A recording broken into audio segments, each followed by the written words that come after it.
এর আগে বিগত সময় গুম খুনের শিকার পরিবারের সদস্যদের সাথে মতবিনিময় করেন বিএনপি চেয়ারম্যান তারেক রহমান।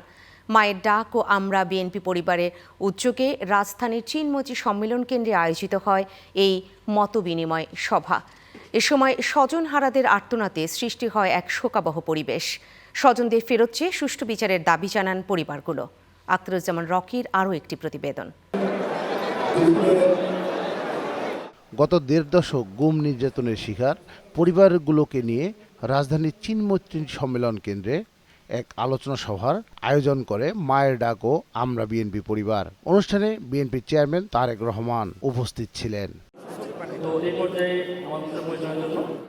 গুম হওয়া মাজহারুল ইসলামের বোনের কথা বলার সময় এক হৃদয় বিদারক পরিস্থিতির সৃষ্টি হয়। এ সময় তার মায়ের কান্না থামাতে মঞ্চ থেকে উঠে আসেন খোদ তারেক রহমান। বাবার চোখের মনি নয়,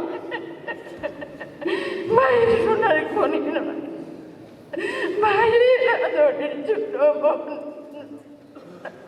আমার ভাইয়ের দরজার কর্নারের শব্দে আমাদের ভিতরে সমস্ত নীরবতা ভেঙে খান খান হয়ে যাবে, কিন্তু ভাঙেনি সেই নীরবতা।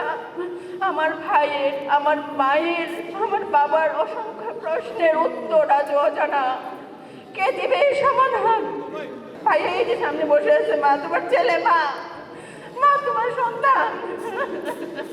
গুম থেকে ফিরে আসা ব্যক্তিরা পরিবারের অসহায়ত্বের পাশাপাশি বিচার বহির্ভূত প্রতিটি হত্যাকাণ্ডের সুষ্ঠু বিচার নিশ্চিতের দাবি জানান।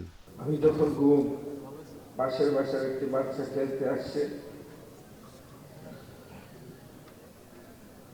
বলছে চলো খেলি তোমার সাথে। বলছে আমি খেলবো না, আমার মনটা ভালো নেই। বলছে কেন, কি হয়েছে? বলছে আমার বাবা তো মারা গেছে, এই জন্য আমার মন ভালো নেই।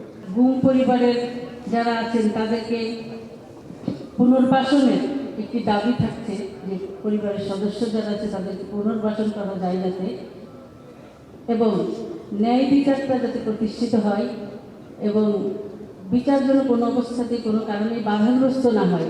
দেশে গণতান্ত্রিক ধারা অব্যাহত রাখতে গুম খুনের শিকার প্রতিটি পরিবারের পাশে থাকার কথা জানান বিএনপি সিনিয়র নেতারা।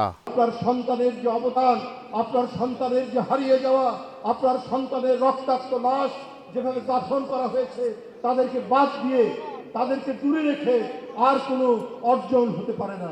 Akhtaruzzaman Rocky, channel 9, Dhaka.